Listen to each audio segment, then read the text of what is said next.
और अब आपको बताएं कि IMF ने पाकिस्तान के लिए कर्ज प्रोग्राम की छठी किस्त की मंजूरी दे दी है।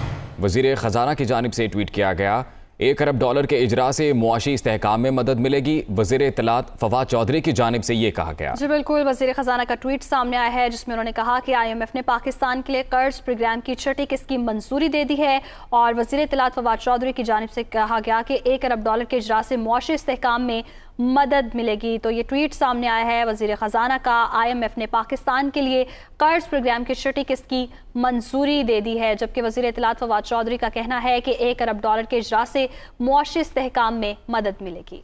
इससे पहले हुकूमती टीम के IMF की टीम के साथ मुज़ाकरात कामयाबी से तय पाए थे और IMF की पेश करदा तरामीम को कानूनी शक्ल देने के लिए पार्लियामेंट में पेश किया गया था, जहां से मंजूर करवाने के बाद अब ये ट्वीट सामने आया है वफाकी वज़ीर ख़जाना शौकत तरीन का कि IMF ने पाकिस्तान के लिए कर्ज प्रोग्राम की छठी किस्त की मंजूरी दे दी। वज़ीर आज़म इमरान खान आज से चीन का 3 रोज़ा दौरा करेंगे। विंटर ओलंपिक्स की इफ्तिताही तकरीब में शिरकत और चीनी क़यादत से मुलाकातें करेंगे। दफ्तर ख़ारजा के तर्जुमान वज़ीर आज़म Imran Khan winter Olympic games की इफ्तिताही तकरीब में शिरकत करेंगे। वज़ीर आज़म के हमरा काबीना अरकान, सरकारी अफसरान समेत आला सतह वफ्द भी होगा। चीनी सदर और वज़ीर आज़म से मुलाकातों में 2 तरफ़ा ताल्लुकात का जायज़ा लिया जाएगा। दोनों ममालिक की क़यादत इलाकाई और आलमी उमूर का जायजा लेगी। वज़ीर आज़म दौरे के दौरान मुतादिद MOUs और मुआहिदों पर दस्तखत करेंगे। वज़ीर आज़म और अबू धाबी के वली अहद शेख मोहम्मद बिन ज़ायद अल नहयान के दरमियान टेलीफोनिक राबता हुआ। इमरान खान ने मुत्तहिदा अरब अमारात के खिलाफ हौसी बागियों के मिसाइल हमले की हालिया कोशिश की शदीद मजम्मत की। प्राइम मिनिस्टर ऑफिस से जारी एलामिया के मुताबिक वज़ीर आज़म इमरान खान ने मिसाइल हमले पर मुत्तहिदा अरब अमारात के बरवक्त और मौसर फ़ज़ाई दिफ़ाई रद्द-ए-अमल की तारीफ़ की और UAE की क़यादत और अवाम के साथ मुकम्मल यकजहती का इजहार किया। वज़ीर आज़म ने मुज़ाकरात के ज़रिए इलाकाई अमन व सलामती की कोशिशों में पाकिस्तान की मुसलसल हिमायत का इयादा किया। दोनों रहनुमाओं के दरमियान आला सतह पर रवाबित जारी रखने पर इत्तफ़ाक़ किया गया। सरकारी TV ने दावा किया है कि इलाज की गर्ज से गए साबिक वज़ीर आज़म नवाज शरीफ बरतानिया में फैक्ट्रियों के दौरों में मसरूफ़ हैं। सरकारी TV की रिपोर्ट के मुताबिक साबिक वज़ीर आज़म नवाज शरीफ ने मैनचेस्टर के करीब नेल्सन के इलाके में एक फैक्ट्री का दौरा किया। इस मौके पर साबिक वज़ीर ख़जाना इसहाक डार और नवाज शरीफ के बेटे भी उनके साथ थे। फैक्ट्री लंदन से 425 किलोमीटर दूर नेल्सन के इलाके में वाक़ है। नवाज शरीफ ने फैक्ट्री का मुआयना किया और इस मौके पर उन्हें ब्रीफिंग भी दी गई।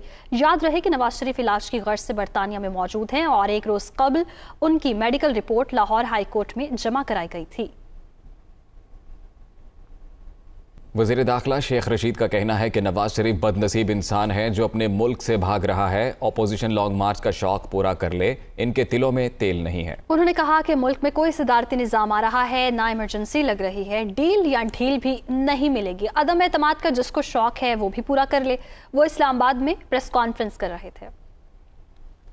बदनसीब इंसान है कि जाली रिपोर्ट से गया और जाली रिपोर्ट से वहां क़याम करना चाहते हैं। दुनिया में ऐसा कोई लीडर नहीं है जो अपने मुल्क से भागे। शौक से अपोजिशन आके शौक पूरा कर ले। अपोजिशन के तिलों में तेल नहीं है। ना कोई सदारती तर्ज हुकूमत की बात हो रही है, ना एमरजेंसी की कोई बात हो रही है, ना कोई डील या ढील की बात हो रही है और ना ही अदम एतमाद की बात हो रही है। अगर अदम एतमाद का किसी को शौक है तो वो पूरा कर ले। MQM पाकिस्तान के रहनुमा खालिद मकबूल सिद्दीकी का कहना है कि तारीख बताती है कि जब सिंध के शहरी सड़कों पर निकलें तो इस्लामाबाद का मंजरनामा तब्दील हो जाता है। बदकिस्मती से बुनियादी जमहूरियतों को हर दौर में नुकसान पहुंचा है। वडेरा कभी भी आम लोगों की जिंदगी तब्दील होते हुए नहीं देख सकता। वो हैदराबाद में मीडिया से बात कर रहे थे। सिंध के शहरी इलाकों की तारीख बताती है कि यहाँ की आवाम जब रोड पे आ जाए तो इस्लामाबाद का मंजरनामा तब्दील हो जाता है। पाकिस्तान का बड़ा अलमिया ये रहा है कि यहाँ पर जब भी नाम नेहाद जमहूरियतें रही हैं तो बुनियादी जमहूरियतें गायब हो जाती थी।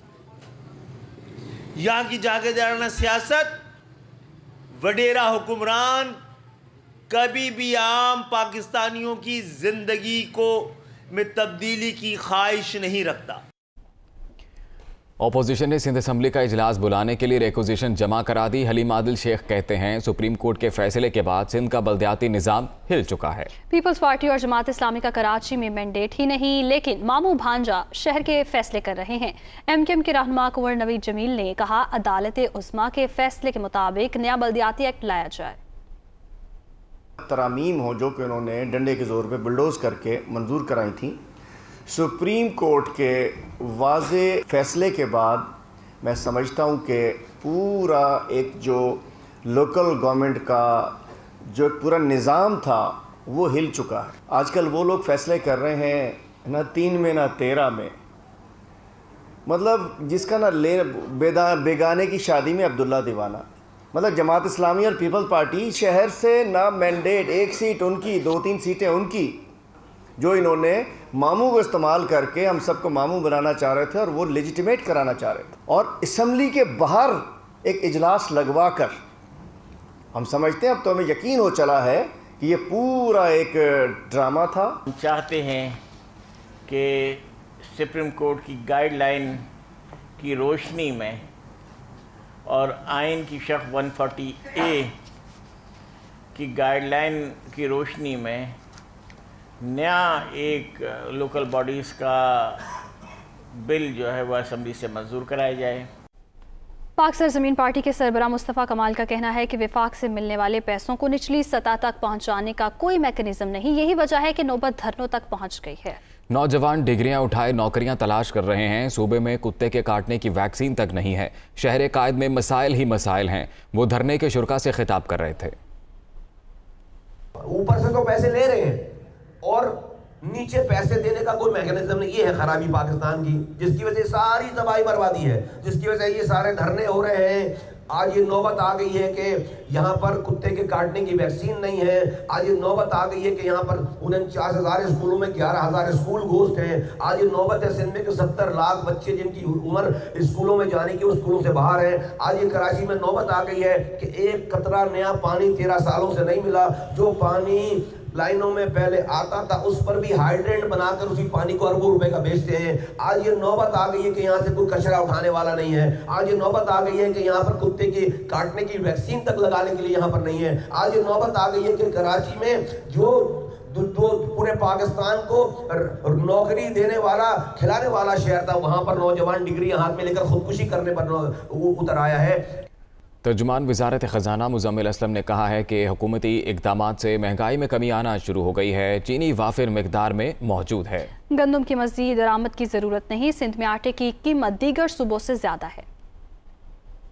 आलमी मार्केट में बढ़ती हुई तेल की कीमतें, ये एक रिस्क अपनी जगह है जो हमारे दरामदी बिल को कुछ भी कर सकता है, लेकिन कुछ अच्छी खबरें भी हैं। इस साल हमारे पास इतनी चीनी हो गई है कि एक्स मिल रेट जो जिस पे आप मिल बेच रही हैं वो 81 से 84 रुपये पूरे पाकिस्तान में रेट है। अगले चंद माह में गंदम की भी उस तरह इंपोर्ट नहीं करनी पड़ेगी। हमारे इक़दामात से जो है अब महंगाई की रफ्तार में जो है स्लो डाउन आएगा। जहाँ पे हमें मार पड़ रही है वो जो है जो चीज़ें हम बाहर से दरामद करते हैं कि हमारी जो शरह नमू है इस साल बगैर बेस चेंज किए 5.37% है, जो 14 साल की दूसरी बेहतरीन है।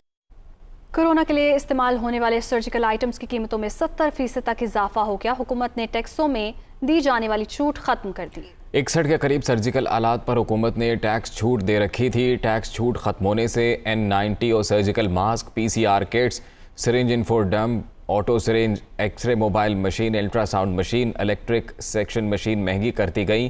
फेस शील्ड, सर्जिकल दस्ताने, stomach tube, IV cannula, ECG machine, disposable shoes cover, IT tube और एम्बो बैग भी महंगे हो गए।